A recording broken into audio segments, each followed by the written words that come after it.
こんにちは、斉藤直樹です。今日も気まぐれ添削やっていきたいと思います。今回の添削は東京デザインテクノロジーセンター専門学校で行われた内容をまとめてお送りする内容になっております。4点、様々な作品を様々な視点、様々な角度から添削していきますので、見ている人はより自分に引きつけて作品や考え方に生かすことができると思います。ぜひ最後までお付き合いください。それでは早速行ってみましょう。はい、最初はこの作品、生徒 A さんの作品です。互いに切り合うことだけを楽しみ、共に技量を上げていく、そんな2人の関係を描いた作品だということです。全体的な印象についてのアドバイス、またデジタルツールにおいての使い方が全く素人なので、ポイントとして使ってみると良いツールなど教えていただければ嬉しいですとのことです。はい、とてもですね、迫力がある構図と瞬間の切り取り方に A さんの意図がとても現れていて、良い視点を持った方だなというふうに思いました。構図に関してもですね、こんな風に三角構図、大きなね三角を形作っていて、どっしりと下に重い三角が描かれていて迫力があると思います。こういう構図にするとですね、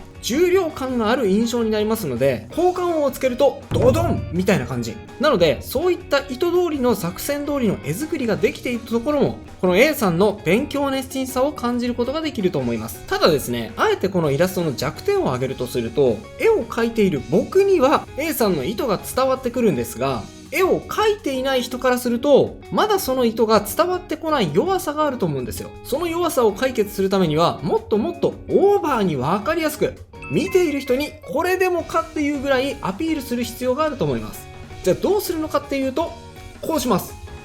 はい、こんな感じ。今日はね、アフターの部分を最初にもうドドンとお出しして、細かい部分をポイントポイントで解説していきますね。まず1点目は、もっと思い切った構図にするってことです。先ほどの構図でもすごく意図は伝わってきたんですが、分かりやすく誰でも伝わるようにするには、もっと大げさに表現する必要があります。特に意識してほしいのは、キャラクターだけではなくて、キャラクターで区切られたこの背景の形状です。これですね、キャラクターのシルエットの部分をポジティブシェイプっていう風に言います。この部分ですね、ここをポジティブシェイプって言います。そしてそれ以外の部分を、この部分ですね、主にこの部分をネガティブシェイプっていう風に呼んだりするんですが、添削前のように背景が画面端で途切れることなく一つながりになってしまっている。そういう場合、結果的にキャラクターが小さな印象になってしまって、こじんまりとした印象になってしまうという問題があります。なので拡大すればいいんですが、ただ拡大するというわけではなくてですね、こんな風に意識的にネガティブシェイプをぶった切るような感じで拡大すること。ほら、ここもね、ぶった切られてますよね。ここもぶった切られてます。このように画面をはみ出すようにキャラクターを拡大すると、すごく迫力が増すと思います。そして2点目は、黒ベタを効果的に使うってことです。この作品は逆光表現を取り入れていて、少しね、アメコミ調を意識されている作品です。はい、添削前もですね、おそらく A さんは意識的にこの辺のこの逆光具合、これをね、アメコミ風にしようと思って作ったんだと思うんですよね。ただこれに関しても少し恐る恐るやっている感じがあると思います。もっと大げさに、これぐらいガツンとですね、黒ベタを入れてしまっていいと思いました。特に画面手前の足、ここですね、ここに関しては、って思うぐらいをもう思い切って入れてしまうこと。黒を画面下に持ってくるとより重量感が増しますので、このイラストにとっては非常に効果的だと思いました。そして3点目は、河原の線も黒くはっきりと描くってことです。はい、河原の線、ここの線のことですね。こう、またこの横線もそうです。この辺のこういうやつ、これを描くのと描かないのとでは印象がかなり変わってくると思います。ほら、ここの部分に着目しながらビフォーアフター見てください。ほら、全然違うでしょ。なぜこのように印象が変わるかというと、河原を描くと河原を利用したパース線が引けるので、そのパース線のおかげでよりスケール感が生まれるっていうわけなんです。ほら、そう言われるとこれパースの線ですよね。ちなみにですね、細かいことですが、画面がね、それでも少し寂しいなと思ったら、これですね、このような布切れをちょっと飛ばしてあげても、戦いの激しさや動きを感じられて効果的だと思いました。これは結構ね、誰でもいつでも使えるテクニックなので覚えておいてください。そして最後はエフェクトを追加することも一応効果的だと思います。はい。こんな風に。ただね、これは好き好きだと思います。こうするとより動きを表現できますが、ただできるんですが、日本映画的な生死の境でピタッと止まったような静けさ、それを表現したい場合には、さっきのように背景は元のままでも OK です。これはね、自分が生かどうか、どちらを表現したいかによって決めてくださいね。はい、一つ目の作品はこんな感じです。ね、でも迫力があって、すごくいい視点を持った生徒さんだと思いました。はい、2つ目の作品はこちら、生徒 B さんの作品です。雪うさぎがモチーフ、ツンデレな性格と父の仇の弓を使っている。ね、この父の仇の弓を使っているっていうのが最後までちょっと僕気になったんですが、どういう設定なんでしょうね。そして一人で行動することが多いという設定です。さらに魅力的にするにはどうすればいいのでしょうかということです。はい、まずですね、文句なしにもう見た目、顔が可愛い。正直ね、添削したくない気持ちでいっぱいです。添削する部分がね、あまりないので、ちょっと重箱の隅をつつくような添削になりました。じゃあなんでこの作品を添削しようかと思ったかというと、このイラストの添削はイラストの添削っていうよりかは、キャラクターデザインの添削だと思うんですよ。キャラデザの視点ってちょっと普通のイラストとは見る場所が違ったりもするんですよね。キャラデザはですね、もっとこう多面的な視点で考えていく必要があるので、そういう意味では面白いのかなっていうふうに思って、この作品を添削しようと思いました。そういう観点で添削したのがこちらです。はい、ちょっとね、違いがわかるでしょうか。元と後です。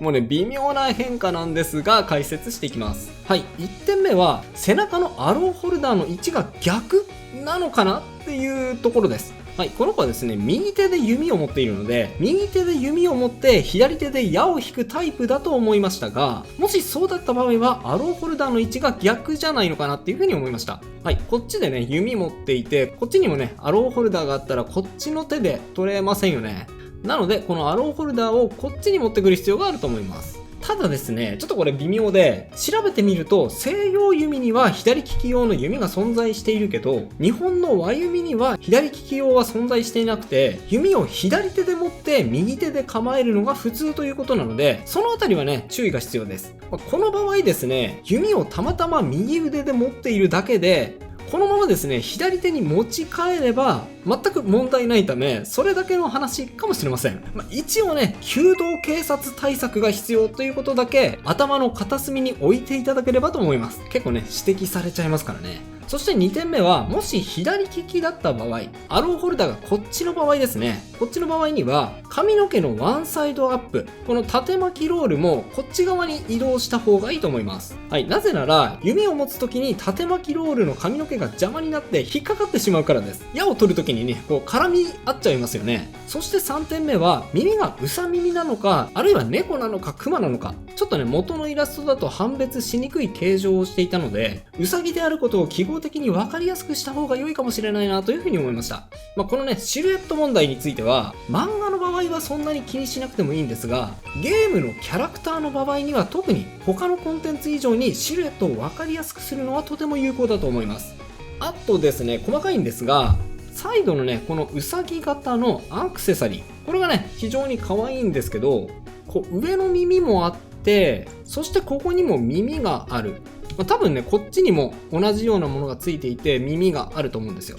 そうするとここの範囲だけでも耳ってもう6個ついてますから、ちょっとね、うるさいかもしれないなっていうふうに思いました。なので耳をつけるにしても、コメントでもね、雪うさぎがモチーフっていう風に言われていたので、例えばこんな感じで雪うさぎのように葉っぱを耳に見立てているようなアクセサリーにして、同じ形状が連続しないように工夫してあげてもいいかもしれません。それとシルエットに特徴があると良いというお話をしたんですが、もしゲームのキャラデザの場合には、漫画よりももう少しシルエット的な重要度が増す場合があります。そういう場合、はい、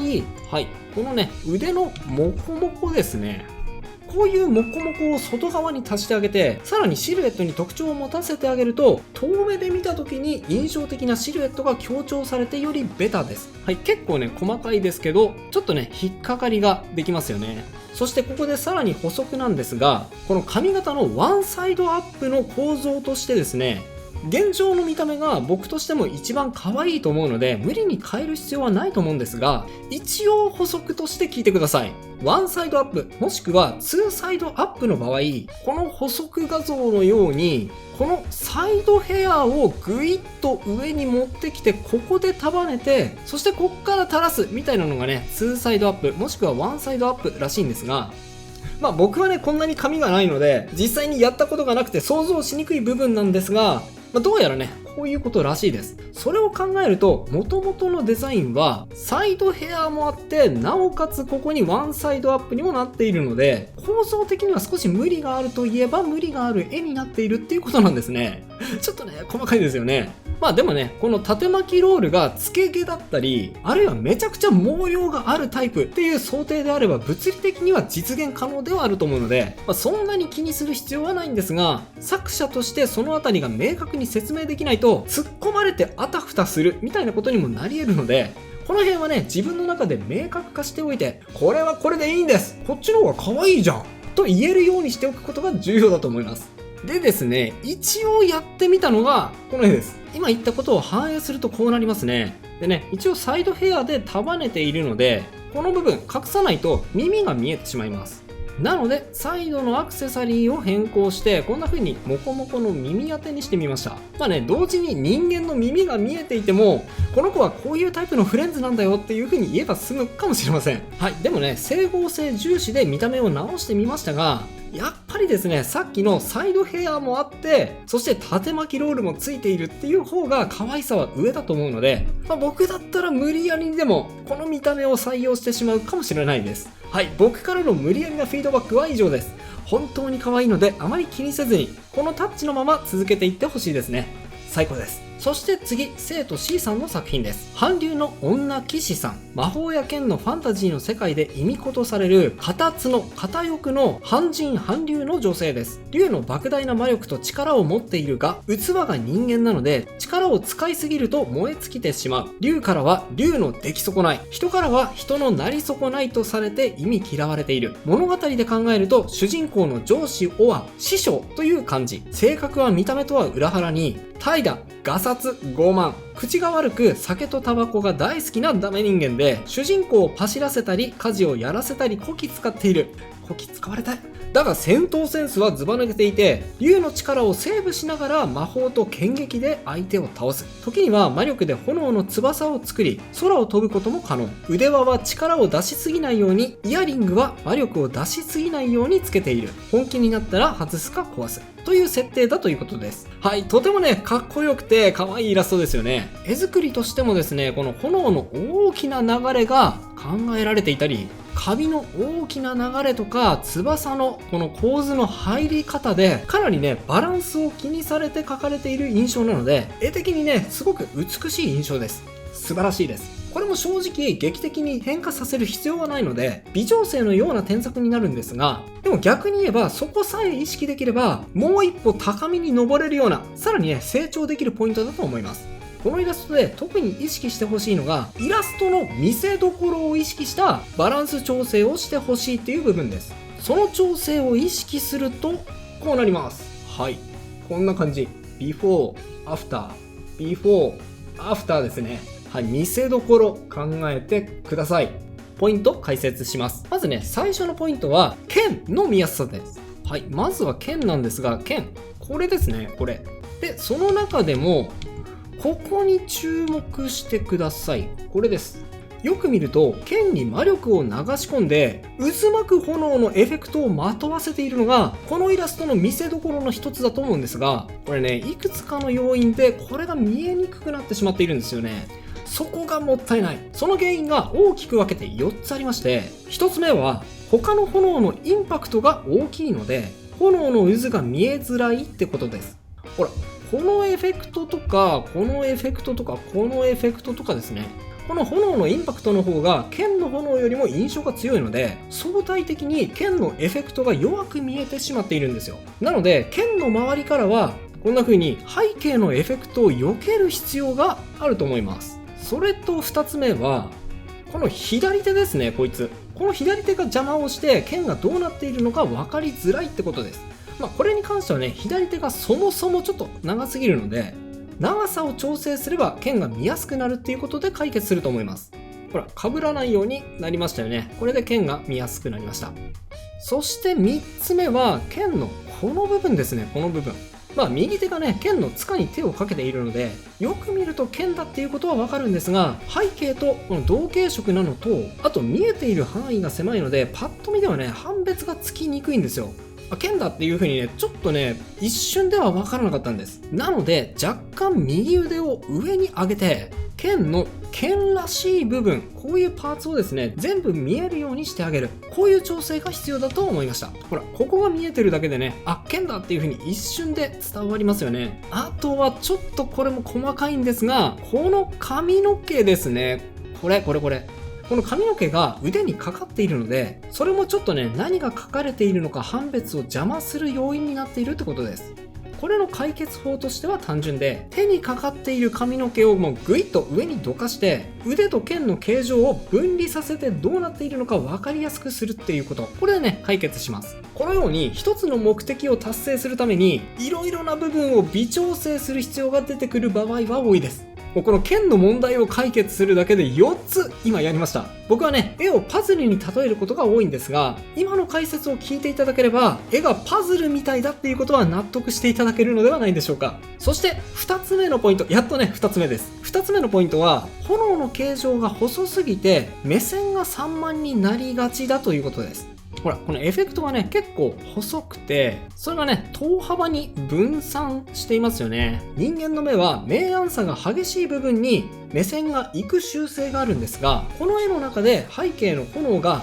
明暗差が比較的激しく、かつ炎の形状が細いので、暗い、明るい、暗い、明るい、暗い、明るいってね、明暗差が細かく何度もついているんですね。なのでキャラクターよりも背景に目が吸い込まれてしまって、キャラが目立たなくなっているっていうのが問題点としてあります。それを解決するために、このようにですね、炎を気持ち太く調整して、背景の明暗差を少し抑えるような調整を加えました。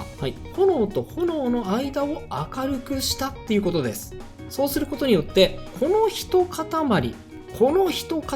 そしてね、それ以外っていう風に分離させることができますよね。そしてさらに言えば、この小さな火の粉、この火の粉です。これも同じ理由で全体的に気になるポイントですね。かなり明るい明度で細かく画面全体に入っていますよね。このせいで少し印象が散漫になってしまっている部分があるので、こんな風に少し明度を抑えつつ、かつ画面全体というよりもいくつかのこういう流れに沿ってですね、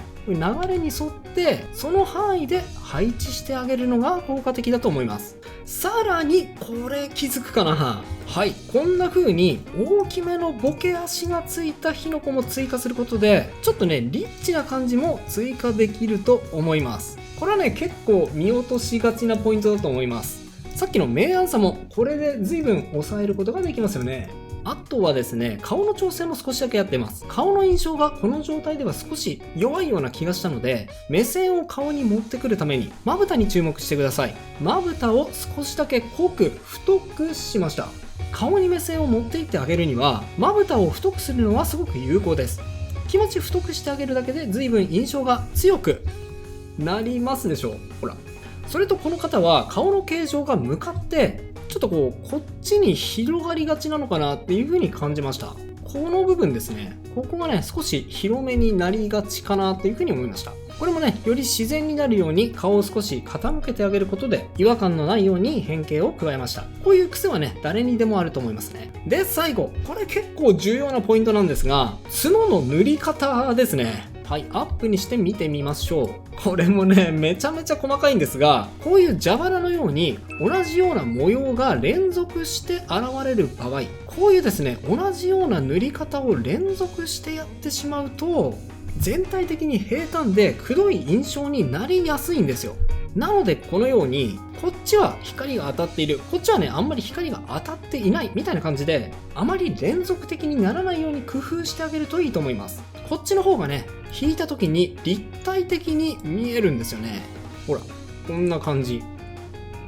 この作品についてのポイントは以上ですね。この作品もそうですが、多くの作品で見やすさはかなり重要です。この作品もね、ちょっと調整しただけでかなり印象が良くなったので、見やすさ、これをね、次に書くときには意識してみてほしいです。はい、そして最後の作品、生徒 D さんの作品です。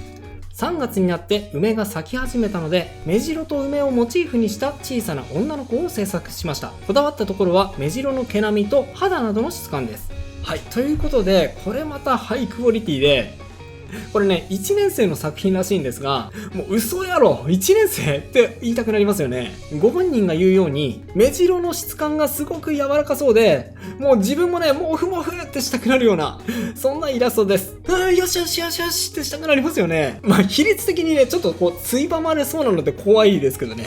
でね、この作品どこを添削すればいいのかかなりね、悩みました。っていうのも十分クオリティが高くて、このままでも全然いいからです。なんですが、あえて問題があるポイントを挙げさせていただくとですね、若干気になる点としては、全体的に印象がのっぺりと、メリハリがちょっと足りないような感じがする点かもしれません。全体的に細かく書き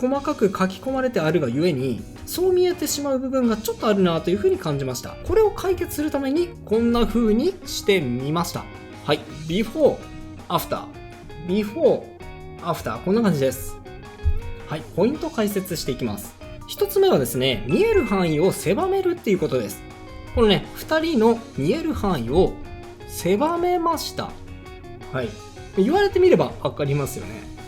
本当に少しの差なんですが、女の子と目白が見えている範囲を限定して、より視点が真ん中に集中するようにしてみたっていうことです。メインのモチーフを小さくするのって結構勇気がいるんですが、この場合にはそもそも設定として小さな女の子、そして小さな鳥を描いているので、見える範囲を限定してそこに目線を集中させるのはいい作戦だと思います。そして2点目は、梅のね、これなんて言うんだろう、梅のおしべかな、これね、上のおしべをはっきりと描くと、ここのインパクトが強くなりすぎてしまう感じがあるので、コントラストを抑えてぼやかしてみました。はい、あえてね、ぼやかして描いています。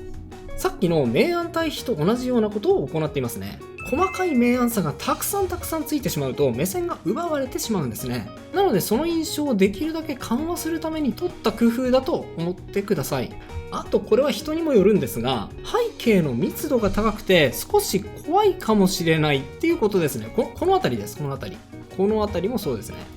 特に集合体恐怖症の人は結構ね多いので、細かいものをたくさん詰め込んでしまうと、ちょっと気持ち悪いっていう風にね思われる危険性が高いっていうことは認識しておく必要があるかもしれません。さっきのねおしべ、ここの部分も同じようなことが言えると思います。なのでこんな風にかなりねもう背景は書き飛ばしてあげる。もうねこれと見比べてみるとわかると思います。かなりねもうなんか後ろにも花があるのかもしれないなぐらい書き飛ばしてあげても、手前の方でかなり密度が保たれているので全然気になりませんよね。むしろ奥行きが生まれていいと思います。で3つ目はこの白いエフェクトです。これねふわーっとした流れのあるエフェクト、こういうエフェクトのラインをうまく使って目線は奥ではなく手前側に限定してあげると、さらに見る範囲が限定的になって目が混乱することを避けられると思います。このエフェクトはねかなり自分としてはこれだっていう感じだったので、自分で言うのもなんですが、いい取り合わせを思いついたなというふうに思いました。結構ねこの作品にハマっているような感じしますよね。で最後キャラの部分ですが、ポイント4つ目は白を効果的に使ってメリハリをつけるってことです。これはねこの輪郭線の白ですね、見比べると分かると思うんですが、これ白がついているのと白がついていないの、これはリムライトを使ってキャラの輪郭を浮かび上がらせるってことです。リムライト、つまりキャラの真後ろから当たった光のことです。それと髪の毛のハイライトを強調して髪の毛のツヤを強調することで、髪の毛にメリハリがついたのがわかると思います。あとおまけとしてこんな細かい部分、このレンズフレアですね。このレンズフレアも若干ですが見る範囲を限定するのにも使えちゃいます。こんな風にキャラとかあと線をまたぐことでちょっとねキャラを隠す効果がありますよね。これによって視線を向かせたい部分にさらに視線を向かわせるっていう視線誘導の効果もあるんですよね。これ意外と盲点じゃないですか。といったところで今回の添削は以上です。今日紹介した事例は結構高レベルな添削なので、かなり細まごました指摘に終始した印象がありました。もうこの格好の生徒さん、絵に対する意欲や向き合う姿勢がすごいと感じましたね。どの作品も素晴らしかったです。今回は4つまとめて添削しましたが、僕のチャンネルではいつもは1つの作品を丁寧にポイントを解説しながら添削させていただいております。気まぐれ添削118問、そのような動画になっておりますので、興味があればぜひこちらも合わせてチェックしてみてくださいね。それでは最後にあのコーナー、気まぐれあっち向いてほいのコーナーです。僕にあっち向いてほいを仕掛けてくださいね。いきますよ。準備はいいですか？気まぐれあっち向いてほい。それではまた次回の動画でお会いしましょう。